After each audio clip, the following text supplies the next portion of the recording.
Welcome to my channel! Gusto kong i-share sa inyo itong Ilocano dessert, tupig or tinupig. Maraming hindi nakakaalam sa inyo itong tinupig.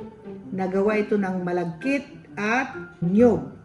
Paborito ko talaga ito nung nasa Isabela pa kami kasi taga roon ako, Ilocano. Discovery ko lang na meron palang gumagawa dito sa Parañaque, malapit pa sa amin. Nag-order ako sa kanila one time. Tinikman ko, talaga palang masarap.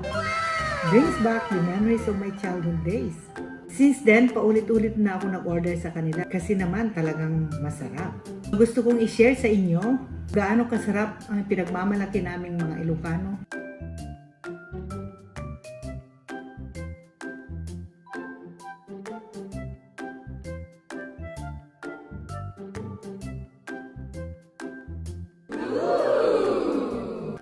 Ang tinupig ang pinagmamalaki naming mga Ilocano. Sarap siya.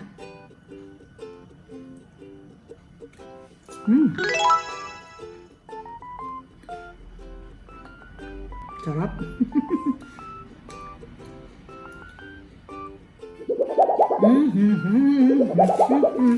Ang sarap.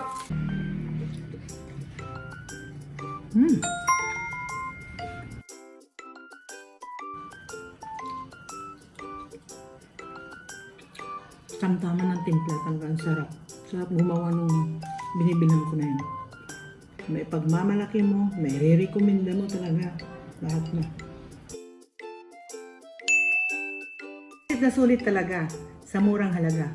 Satisfying. Kung gusto niyo rin matikman, mag-order na kayo sa number na nakikita niyo sa screen. Andyan ang contact details nila. Siguradong magugustuhan niyo itong tinupig. So, ano pa hinihintay nyo? Mag-order na kayo sa kanila. And by the way, magic!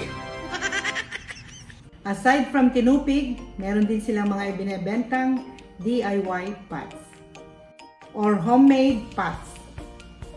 Nung makita ko sa picture, talagang maganda. Pero nung i-deliver sa akin, wow, nasyak ako. Ang ganda pala. Meron din silang iba-ibang shapes and sizes. Iba't ibang colors. I think tumatanggap sila ng custom designs. So, depende sa inyo kung ano yung gusto nyong i-order sa kanila na design. Thank you, Ma'am Evangeline. What you see on the screen is their contact details.